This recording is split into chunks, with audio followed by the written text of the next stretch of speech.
So with a straight face, you're telling us that baseball's highest paid player is the victim of a great injustice. Yes. And what is it? The punishment doesn't fit the crime. It's that simple. If you were to punish him, if you were to find him guilty, first of all, of having committed a crime, you have to go by the punishment that you've given everyone else.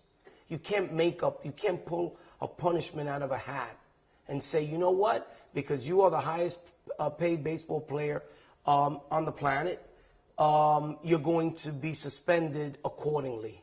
No, it doesn't work that way. You know, A-Rod is a guy that is the face of baseball. By far. After him is Derek Jeter, way down at the bottom. So you can't take the face of baseball, and because you are the commissioner of baseball and you haven't done your job properly, you're going to now suspend this guy and end his career. It's unacceptable. You know, we look for justice in anything that pertains to the Hispanic community, as far as I'm concerned. There's a lot of injustice being committed. Alex Rodriguez has been tested for steroid use and human growth hormones more than any other player in baseball since 2009 or 2004, since they started testing people. And he has never tested positive. So because you have a thug, a drug dealer by the name of Bosch, who injects kids, high school kids, with steroids, okay, and that Major League Baseball accused him as being a thug, a criminal. They called him every name in the book and said that he deserves to be in jail. All of a sudden, they pay him millions, and he becomes a star witness against A-Rod. Come on, this is a kangaroo court. The last arbitrator that ruled against Major League Baseball in the Braun case was fired the next day.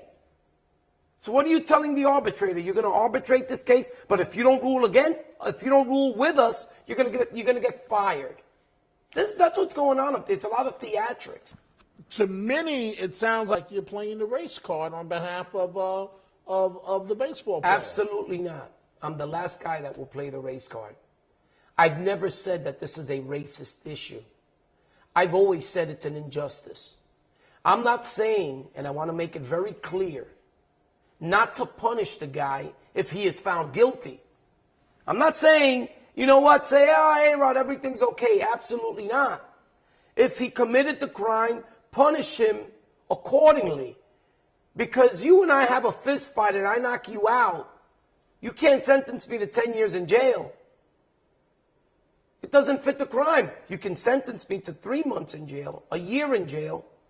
You know, he didn't kill anybody, you know, to do a life sentence or to be sent to the electric chair, which is what they're trying to do with him. Listen, the Yankees made the wrong decision 10 years ago. The guy was 34 years old. They gave him a 10-year contract, or 32. Gave him a 10-year contract. You know that as a baseball player ages, he's not going to be as productive anymore. So he's an aging player that's not producing enough to justify 5 years and $100 million that's left on his contract. Randy Levine has meticulously figured out how to team up with Bud Selig and try to get this guy out of the game. And it's not going to happen. You know, I ask people that I have helped over the years, come out and support this man because it's an injustice. And they were out there every day by the hundreds supporting A-Rod. So in your opinion, what is a fair resolution to all of this? Look at what you've done with everyone else, including Braun. Braun was punished the most amount of games, 65 games. It's a lot of games. Everyone else was 50 games. And they tested positive for steroid use. A-Rod has not tested positive. What are you convicting him of? Of being associated with a guy that's a thug? You know, the people that associated themselves with Bernie Madoff aren't all thugs. You know, the people that associate themselves with certain people sometimes don't know what these people are really doing. But you know what? He is the star witness, this drug dealer who belongs in jail and who was paid by Major League Baseball and possibly even the Yankees, is the star witness to condemn a guy that hasn't tested positive for anything. He had the courage to admit in 2003 that he used steroids. That took courage to admit it.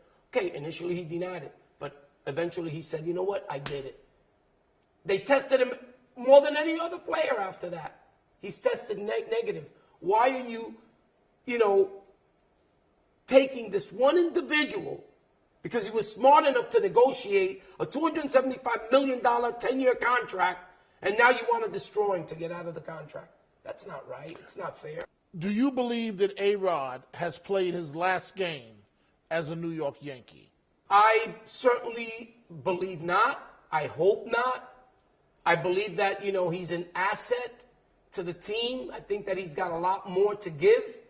And I think he'll eventually break everybody's record. How many ball players have not used steroids?